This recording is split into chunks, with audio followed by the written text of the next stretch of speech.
Good afternoon, good evening. Welcome to the Monday Insight session, everyone. Om Shanti. Greetings of peace to all. I'm sure all of you are in the holiday mood, maybe shopping, gift wrapping, having different activities for the holidays. There is always joy, excitement, and we have been exploring different virtues. We started with exploring of hope and then peace. And I'm sure this week and next week, there is joy, there is love, there's so much in the air. But today's topic is on strategies for harmonizing materialism and spirituality. So we have our dear sister Sherry Jackson, who has been practicing Raj Yoga for a couple of years now. And she also is an educator by profession. And I'm sure this time of the year, she also has a lot on her plate with kids. And she's been moving from one home to another home, juggling with work and other chores. But at the same time, how is this spirituality helping her being content, being still, and moving along? What guides her choices in this world, in this drama? So, handing over to Sister Sherry now. Welcome, Sister Sherry. Thank you, Sister Kinnery. Thank you so much. Thank you. And I would like to take this opportunity to welcome everyone to the program as well. As usual, it's always a pleasure for me. I'm always happy to share and have a discussion on topics that can strengthen and enlighten myself and others. Because whenever I present, I also learn, especially when others share their experience as well. So, welcome everyone, and thank you for that introduction. So, the topic is quite fitting because, as you rightfully said, we are in that season. And I don't know, there's something about Christmas, there's something about this season that you know, there's more joy in people, there's more giving, there's more harmony. I think it is the most best, one of the best time of the year and the most, I'm going to say, a most caring time among family, even if there's a difference, whether among person, whether it's at work, whether it's in the home, it just brings persons together in a harmonious way. I'm saying that Christmas should be every day, not just once a year, just to bring that feeling. We should live in harmony like that every year, so every day of the year, actually, I mean. So this topic is quite fitting because at this time we are bombarded with a lot of glitter, a lot of things for the home. And sometimes, you go into the store, you see all these attractive things, all these, uh, whether it's furniture, whether it's decoration, or you just want new things. During this time, people throw a lot of things to replace it with new, updated appliance, throw things out of the home to update it with new updated appliances. Um, is that whole thing where persons just have this feeling. I have the feeling as well, just letting you know that I'm not exempting myself, but I have that feeling, to like do more to enhance my environment. Not because I need something, not because I'm lacking something, Well, it's just a feeling. You look around, you see these nice things and so on, and it generates a festive atmosphere, not just for myself, but for many other persons, and even people of other religion of religious denomination. I mean, persons who are Muslims, they might be Hindus, they might be Jews, and so on.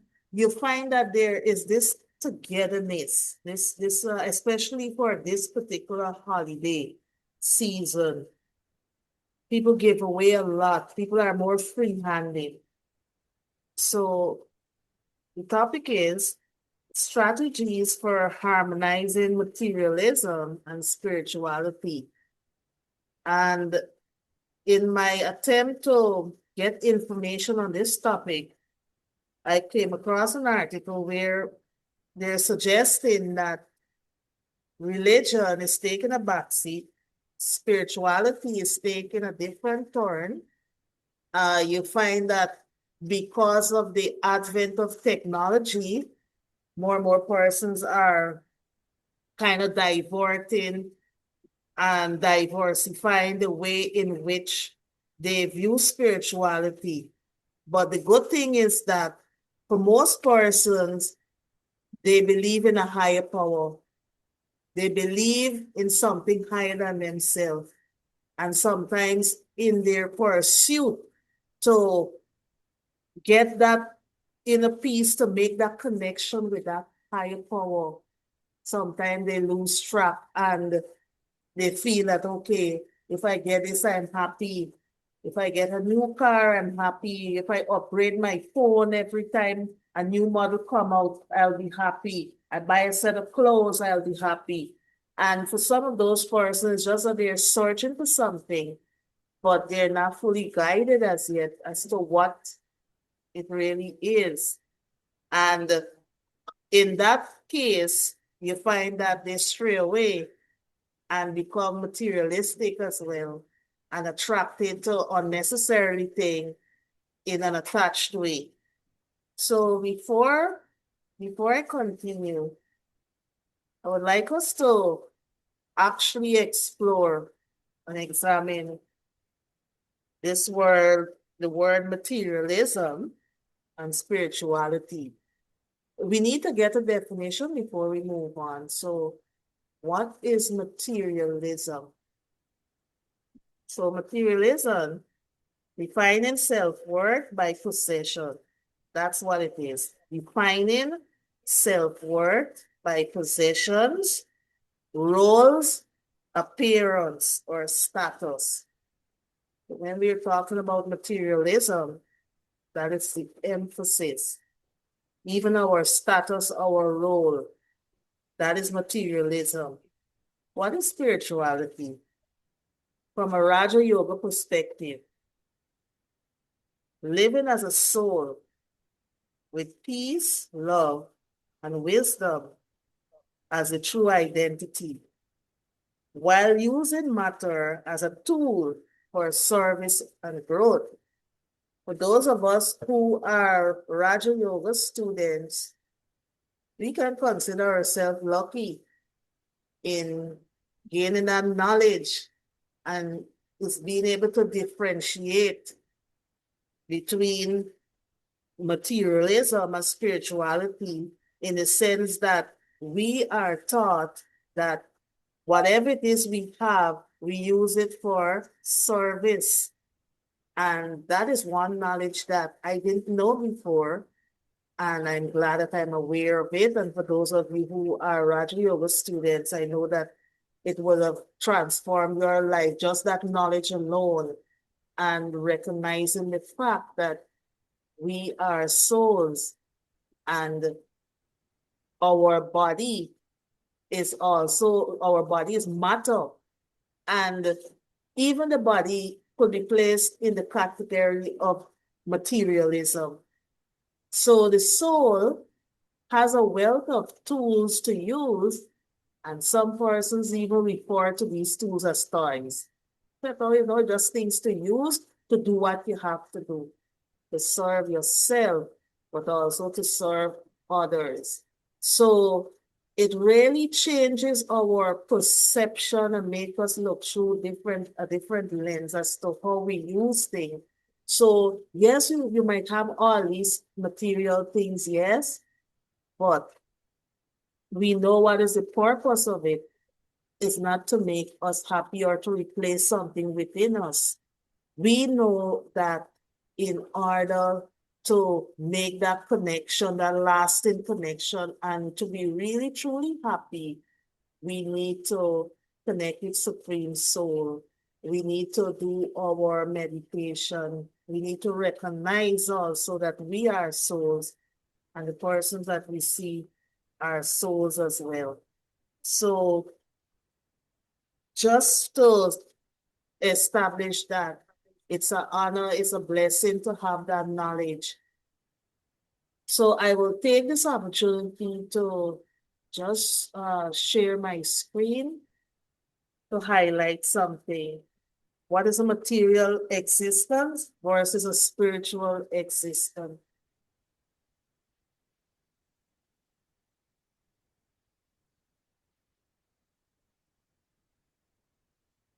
Can I get the opportunity to share? Send the request.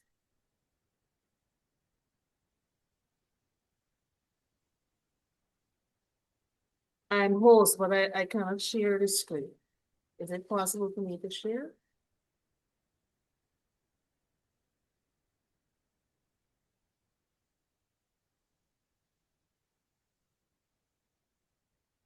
Thank you.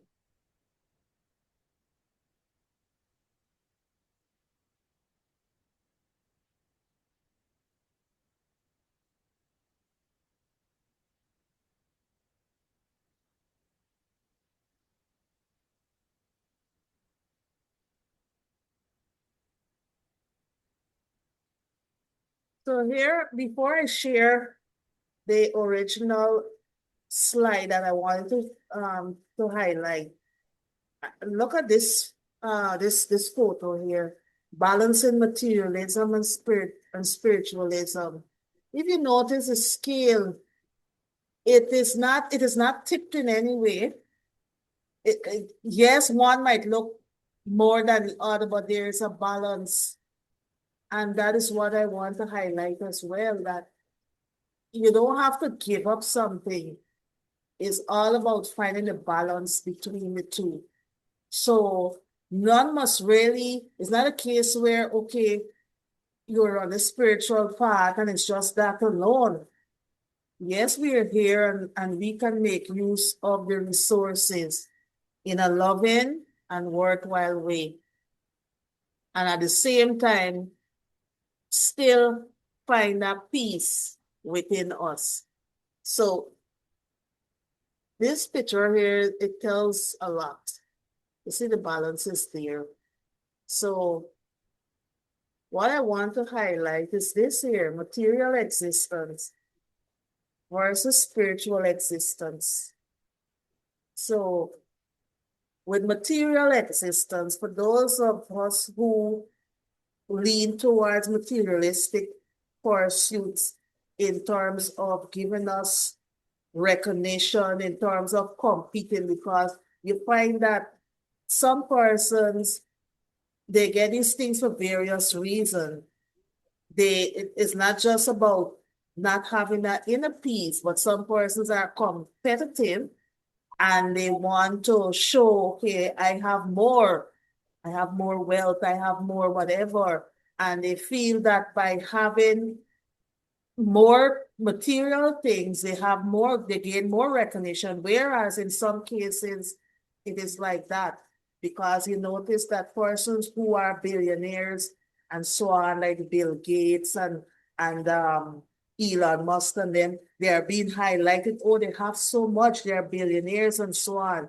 And they're recognized all over the world in most cases, in every country almost, right? Based on what they have, the material things, right? So material existence is temporary in nature and it comes and it goes.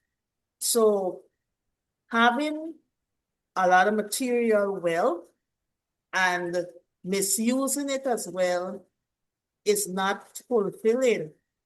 Material existence is driven by ignorance and unawareness. If you don't have that self-awareness of who you are, then you will lean towards getting more and more material things. Material existence is guided by likes or dislikes. So you will buy expensive brand because you want to be recognized, you want to be liked, you want to fit in a certain group, you want to belong, and that there is what is the driving force behind you gaining more things. I could remember when I used to teach at the primary school, there were many students there, many of them who they never eat their lunch. They would keep their bowl closed and they would eat it maybe when they go home because they felt uncomfortable and embarrassed to take out their lunch bowl because many a time it's just the rice and the stew and all of that. Sometimes, just it is not like in keeping with what is the expected norm at that time. So there's children who bring in chicken and they bring in macaroni and fried rice and so on. So you find that other children would laugh at them. They bring poor man food. But that same dal and rice was very, very nutritious. I could tell you that. And it has so much vitamins, so much, especially in terms of brain development, that peas and all of that. So they were discriminated against, even at that level, at the primary level, you find that many children were made uncomfortable. And even now it is happening because you have more and more of the junk food available. The cheese, please, with the chips and the sausage and the egg and all of that. And those children would use that food every day because they don't want to carry pumpkin and rice, they don't want to carry boro and so on. So even at that level to fit in, you find that some children would get money from their parents because they got to buy what their friends buying and so on. So being in the materialistic realm leads to worry, doubts, and insecurity and fear. How is that so? When you don't have, let us say, for example, all the time you're keeping up with the Joneses, let's call it that. You have all the fancy material things. You're doing well. You're able to share and with friends and so on and give. And because something happen where you can't do that anymore. You cannot buy the brand name clothes. You cannot buy the fast food outside. You have to cut. And you have to cut back. And it could cause an emotional effect because you won't be able to, you might feel that your friends would reject you and the persons or the followers that you have might just abandon you because you don't have much to give and you're not sleek and fashionable like before and all of that. We find these things happening not just among youths, but even with adults as well. So, and it could lead to depression, especially if you have to cut back on the expenses, the expensive things that you would normally purchase. So I can't remember her name, but it was a female. She said to me, she said, Sherry, people cannot see what you eat, but they could see what you wear. And she said, I always have to be in style. I always have to be in fashion. And many times she hardly had anything to eat. And this part where it said that the material existence could lead to disease, yes, it could. Because you're cutting corners for some people. So she decided to deprive herself health-wise in terms of food in order to look fashionable and sleek. But person don't know what was going on inside of her. The fact that many days she had nothing to eat. That's what she said. Persons cannot see what's inside your stomach, but they could see what you wear. So look at the drawback. As I said before, nothing is wrong with having these things, but how we use them and our perception of what they're there for. If we use them in a worthwhile way to benefit ourselves and others positively, and see that, okay, I have these things, let me see what service I can do. Let me see who I can help in a meaningful way. It changes the whole dynamics of things. Whereas, it's not about impressing anyone. It's not about keeping up with the Joneses. It's not about satisfying your ego, but it is all about service. And that is the main thing. And if you look at the spiritual existence, whilst the material existence is temporary, the spiritual existence is permanent and unshaken. And by having constant connection with Supreme Soul through Raja Yoga meditation, it is more sustainable. Instead of being driven by ignorance or unawareness, spiritual existence is all about the knowledge. You know who you are, and there's no material thing, nothing that can define you. You know who you are within. You are grounded. And your spiritual existence is guided by wisdom, not about who like you are. So once you make that connection, you will not feel dissatisfied. You will not feel want from anyone or any material thing. It leads to faith, security, and mental strength. The more you connect with Supreme Soul, the more strong you get spiritually, mentally, emotionally. So spirituality and spiritual existence is more gratifying, it is more fulfilling, and it is internalized by a positive vibes. And the reasons for that is acceptance of yourself and knowing, as I said before, who you are as a soul.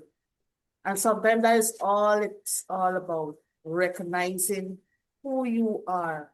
So I will share an example. As Sister Kinnery mentioned, that I moved from one location to the next.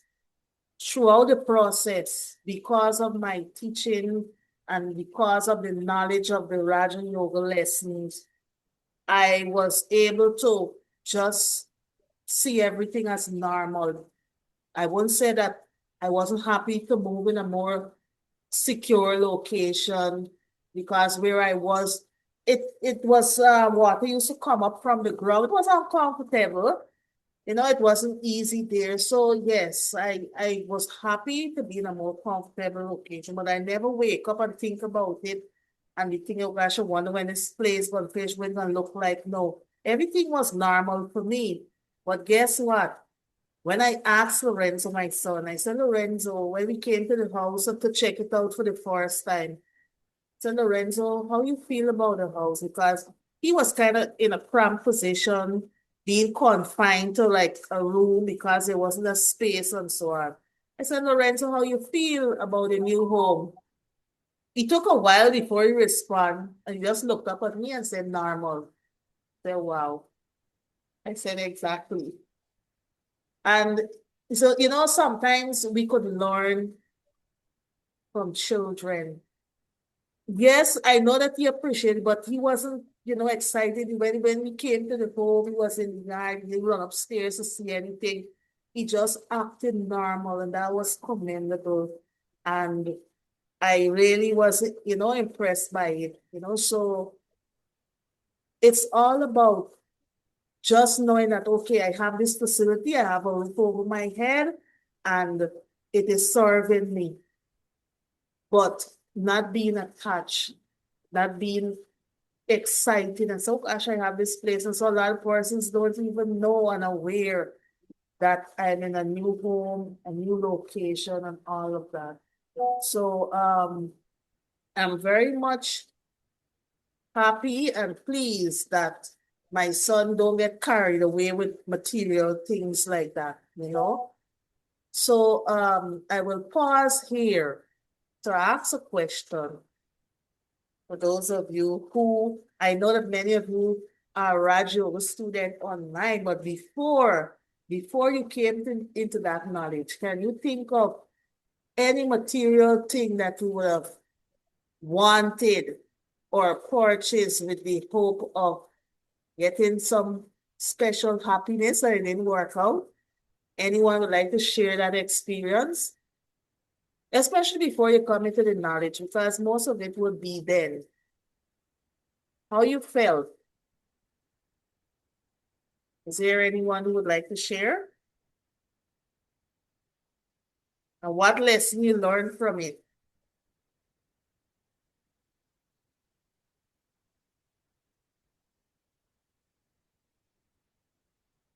It doesn't have to be now, it could be, as I said before you came into this knowledge, it could be as a youth. What was it? How was that transformation made? Om Shanti, Sister Sherry. Om Shanti.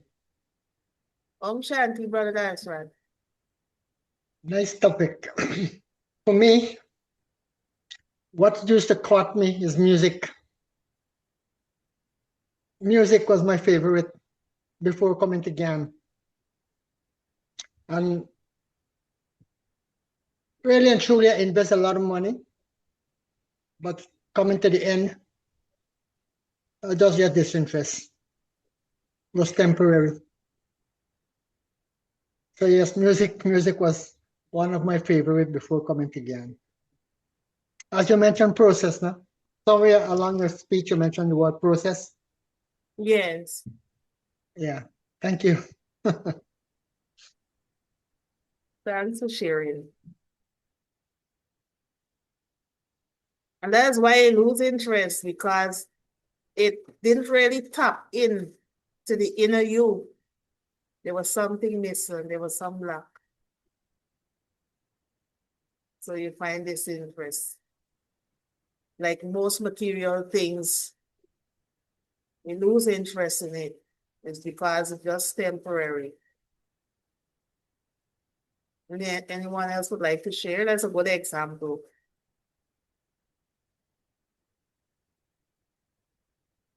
I can't see who is online, so I can't see who is there.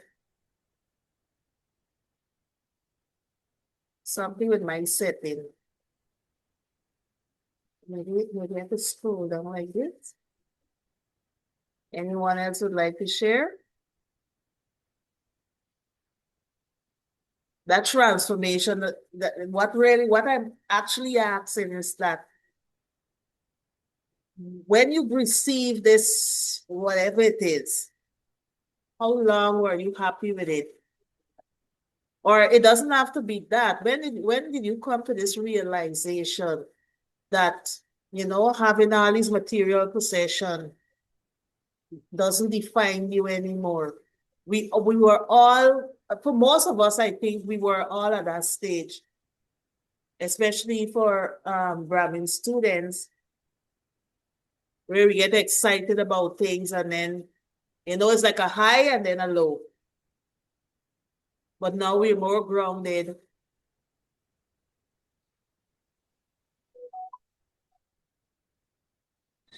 Om Shanti, Sister Sherry. Om Shanti, Brother Vicky. I So recognize your voice.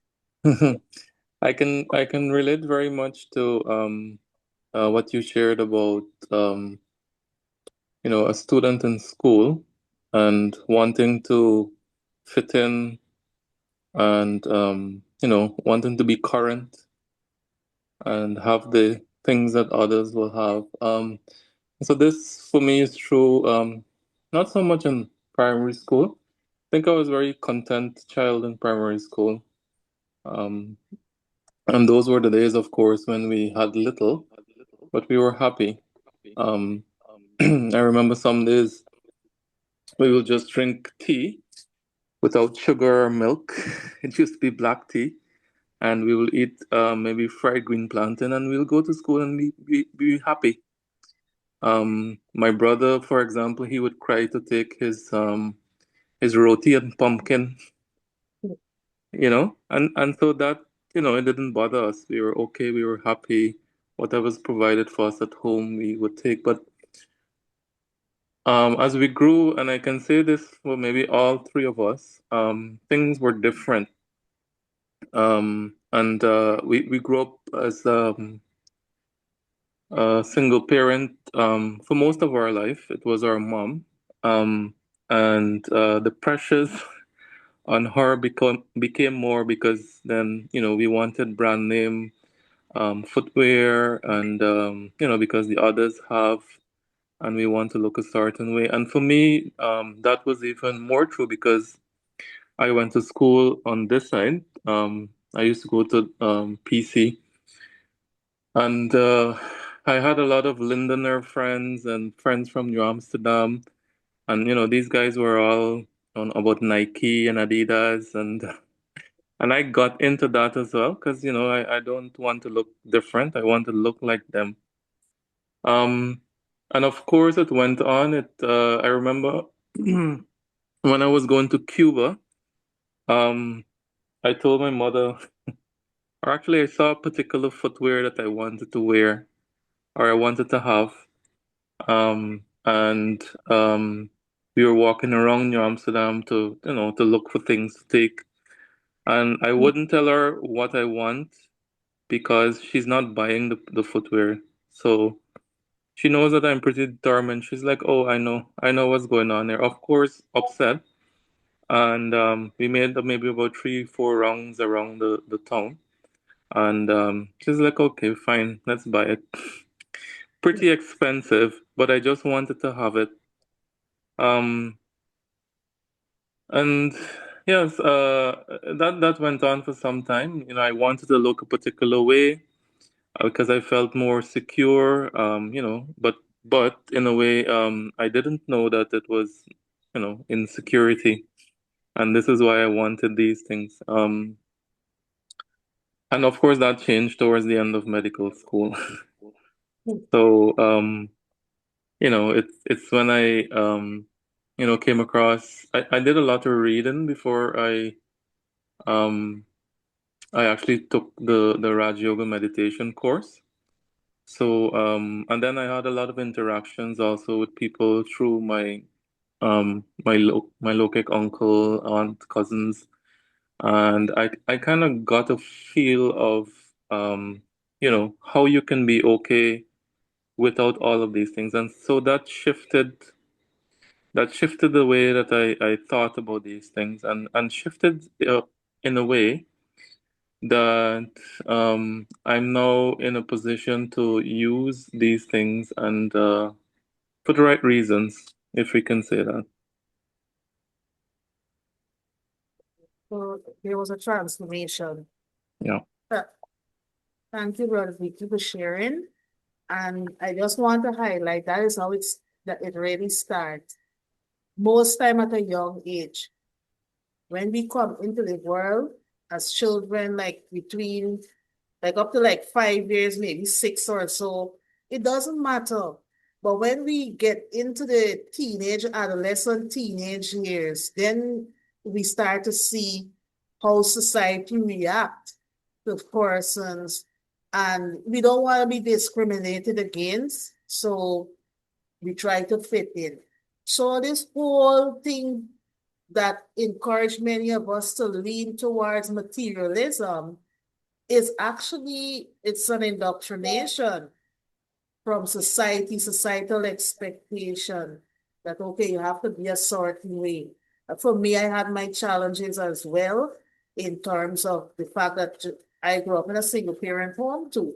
So certain things I couldn't get. So as a child in the primary, and so it never affected me. But when the teenage years kick in, and then I see that okay, I couldn't go to class social because I didn't have clothes. I didn't have the right kind of clothes. I didn't want to be laughed at and so on. So as you grow into adulthood now, remember, for me, I didn't have a spiritual um teaching in terms of, don't worry with what others think, be satisfied. So as a teenager, it's hard to be told to be contented. So as I grow old, I tell myself that, look, when I start working for my money, I will not be lacking in certain things. So one of my things was clothes. I can remember I had two gold earrings. Almost every finger had gold ring on it. And so when I go into work as a teacher, I used to overdress to compensate for what I don't know. But as time go by, all of that mellow down. So it's all about societal pressure, societal expectation of what success is. And most times success is measured based on the amount of material wealth you have, whether it's money, whether it's whatever possession, whether it's a big home, a fancy car, the kind of food that you eat, the clothes that you wear, the brand name, yes. And it's not easy to come out of that, especially when you are young. As you get older and maturity step in, and with the right teaching, then you realize that these things do not really matter and they don't define you. So anyone else would like to share?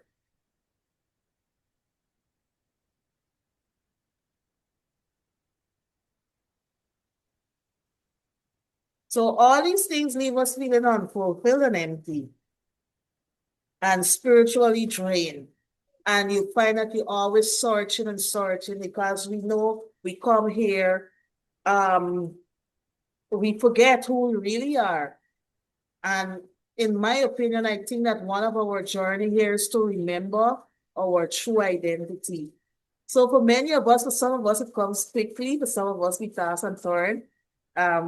In some cases, some of us may never get it, who we really are as spiritual beings. So, and there's another societal, or should I say from a religious point, not societal, but from a religious perspective, materialism was highlighted as a form of blessings from God, where you're told that, okay, once you get material, well, God love you. And, when you go into the church and you don't have, is an indication that you didn't show enough tithes, or maybe God doesn't really love you enough, or you got to pray more or something. So even within certain religious denomination, they would say that,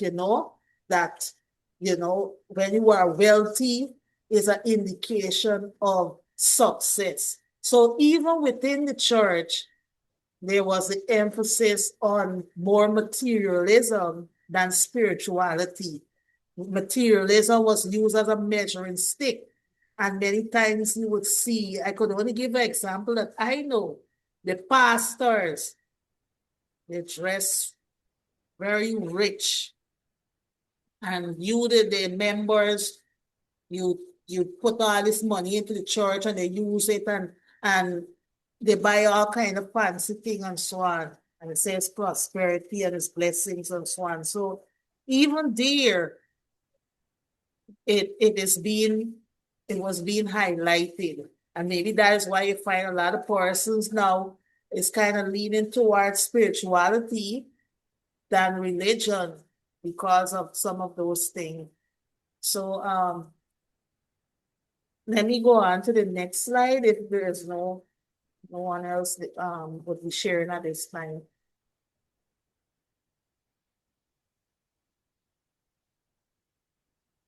So in terms of finding that balance, we have all of this here. We have work, we have our physical body to take care of, the social aspect, mental, family, and there is more. But we also have the spiritual aspect that we need to take time out from every day, time out from time to nourish and strengthen. So in order for us to feel fulfilled and balanced in terms of our work, our family, and all of that, we must take time out. And it's just a small fraction of our day to connect and to be aligned with our true self and to connect with God. So when we do that, we find more peace, we find more harmony, and we have that mental strength, and we are able to accept persons more, because once you see we overcome these challenges and we see our brothers doing certain things, we don't judge them. We remember that we were once like that. And in subtle ways, we can, or through modeling certain behavior, we could get them to come to grips with certain things. For me, I could give my work experience at work. I wear what I have. I'm decent. I make sure I dress decent, but I don't go overboard with a lot of falsities and so on. Just normal. And wherever possible, whenever I can, I will highlight certain things to my colleagues, share that knowledge with them, and enlighten them about spirituality and what's important. So we need to find a balance, and first and foremost, we need to focus on our spiritual development. So this circle here is just showing you, and it's almost even. One doesn't really outweigh the other. It's all about finding that balance to get that fulfilled life, to get that inner peace, and to nourish and strengthen our soul. So I will now go on to the challenges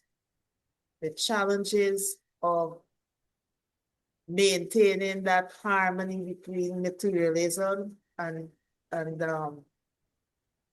spirituality. There is a challenge. But before I share, and anyone highlight some of the challenges that we face in finding that balance between materialism and spirituality, it's easy to get carried away. It's very easy to get carried away.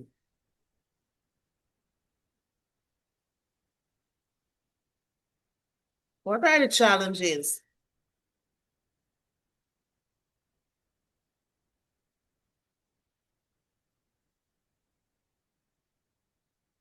Okay, so one of it, and it's something that we talk about a lot in our classes as Brahmin students, attachment.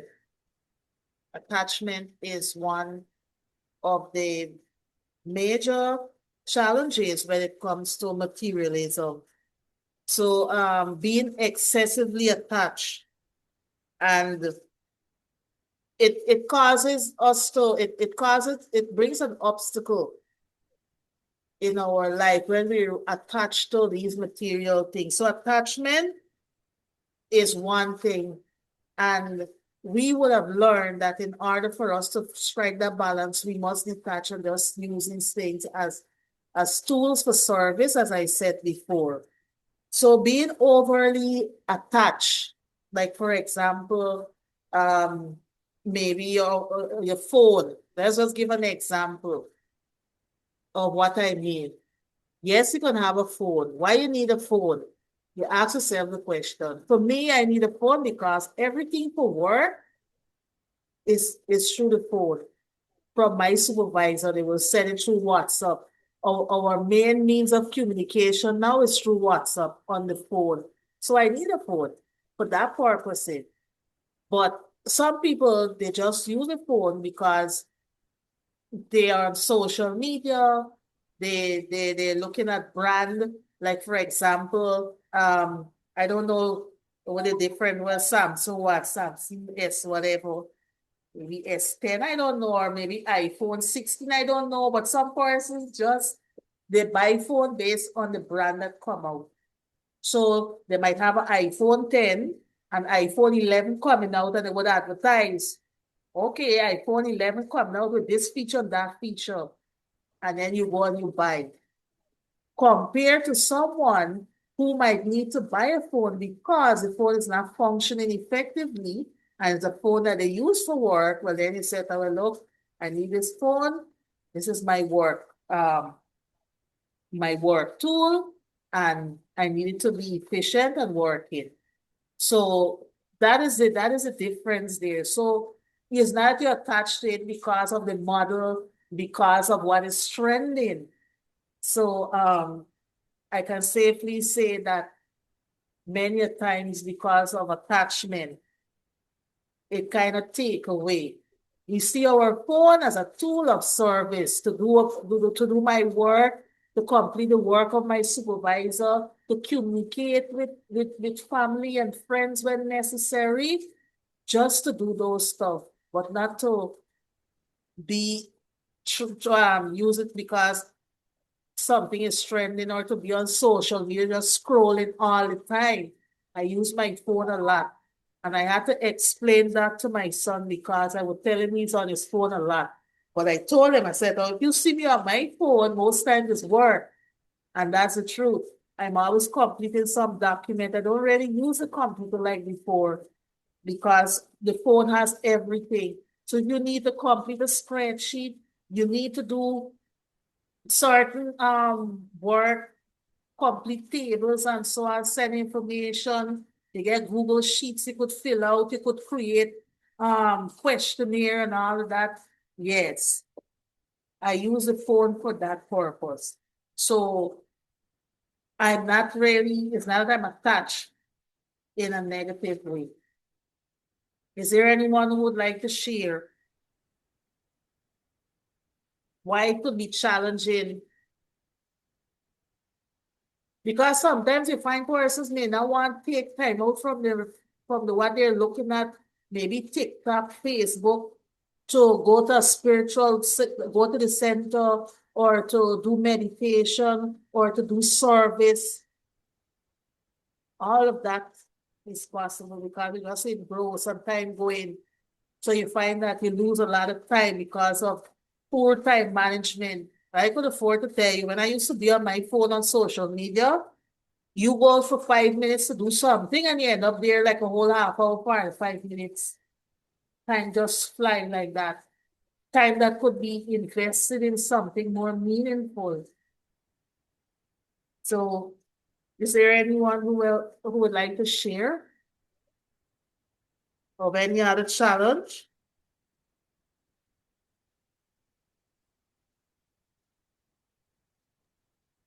So Sister Sherry, only last night, I listened to a clip by Esther Perel. I don't know if you know her, but she's kind of like a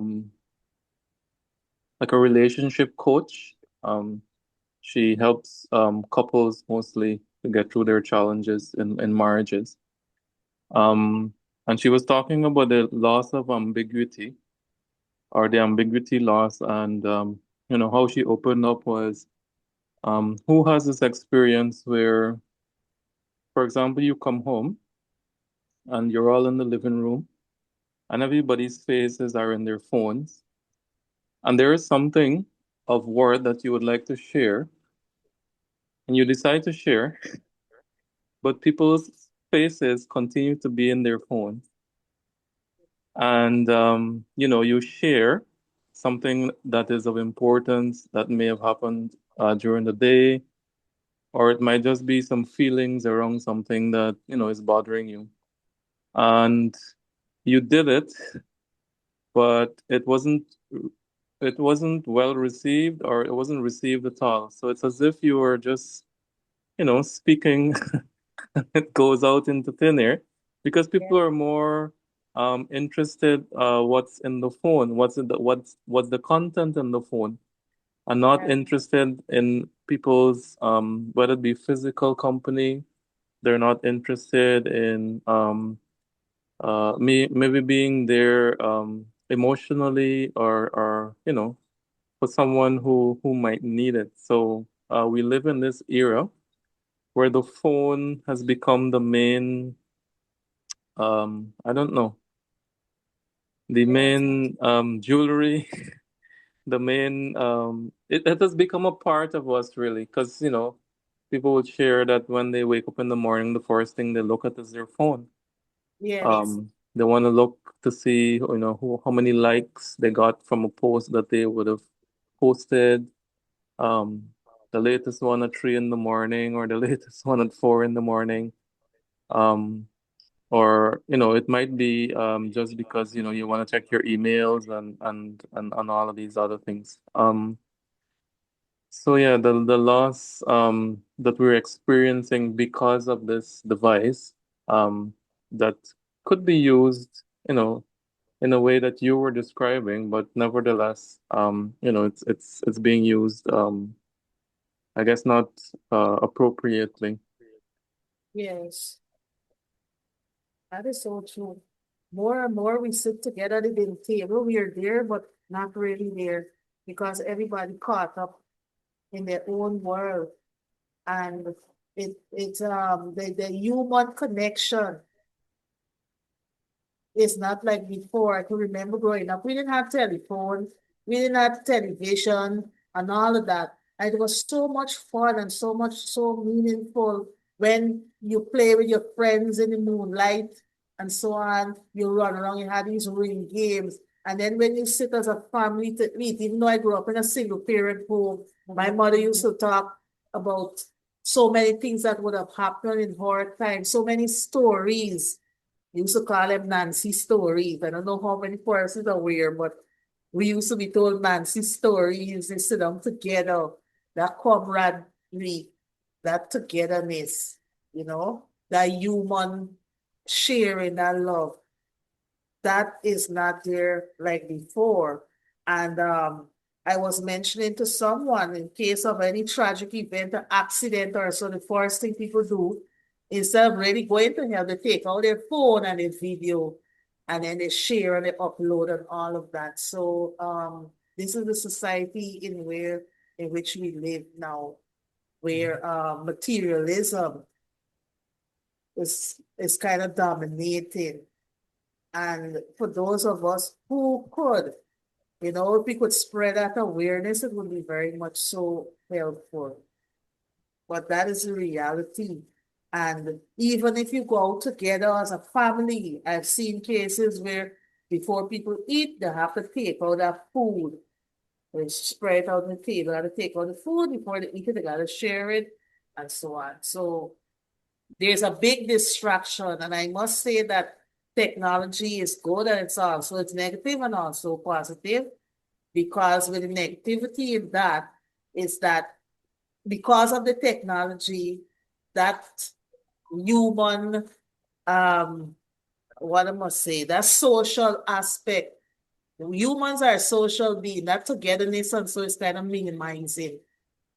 So that is one challenge, technology on the rise. Persons prefer now to interact with robots. Some AI character, I don't know what they have now, but people prefer to talk to AI character than a real person. We also have certain things seeping into the school, like with the technology, as I said before, we have the vape. And I can remember I asked a student, I said, why do you vape? What is it? Because I see the vaping has an effect. It had an effect on him because he was very nervous. He couldn't like stand still for too long. He was very fidgety. And I know he was using something. I asked him, I said, oh, what you're using? Um, said he using his vape and so on. So why do you vape? He said that when he feeling stressed out, he said, oh, when he feeling stressed out, that when he vape, he feels happy. So you see what is happening there. And he's just in grade 8. I think he's 13. He's 13 or 4, no, he's 13, he's not 14 as yet. And we have many other students like that at the school that I'm working at, where they use the vape to relieve whatever, to feel happy. Temporary. They're not being given the right tool for them to discover who they are. And I could remember speaking to that student in the presence of his mother. And you know, when he said he used the vape because he wanted to be happy, but I said other things could make you happy. I said playing a game, interacting with friends in a positive way, and so on. I said that, yes, you feel happy, but it's just temporary. I have to use the vape again. I said, oh, do you know who you really are? I said that you're not just, and I called his name. I said, you have a spirit within you, you have a soul. And for a brief moment, that student actually looked at me in a puzzled way. I don't think that anyone would have mentioned to him the fact that I said, "Now look, you're a person." I said, "You have a soul within you." And the mother was there, and he paused and actually looked at me for a brief moment. And these are things that are not being taught in school. Yes, the students are being taught about the human body, the lungs, the liver, the heart, and so on. But what about that unique, that special aspect there? That is not being taught. So you find a lot of our students, young people are lost and they gravitate towards materialism from an early age. So because of time, I will now go to the part where I'll talk about some of the strategies that we can use to help us to embrace spirituality more and to find a balance. So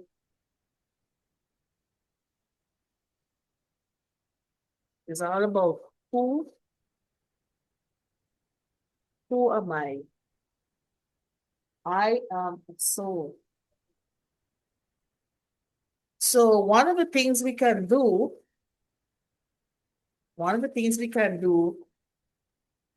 is to do an intention check before acquiring. You ask yourself the question, why am I buying this item? Or why am I doing this? Is there a genuine need? Will it uplift me? Or is it just for comparison or to make me feel satisfied? Maybe I'm feeling down. You know, some persons like that, they had a hard day or they had some challenge and they're going to shopping spree. Why do I need this thing? How will it benefit me? So, for example, you're buying a phone. I gave this example earlier. You're buying a phone. Why do you need a phone? Hmm? Are you wanting this phone just for an upgrade because you want a new model? Or is there a need because the phone that you have is not working and you really need that phone for work purposes? So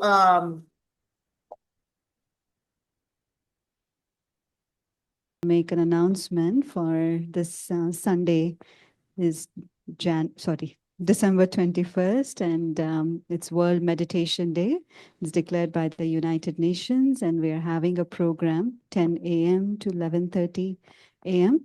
And it's going to be in collaboration with the Indian High Commissioner and the Indian Cultural Center.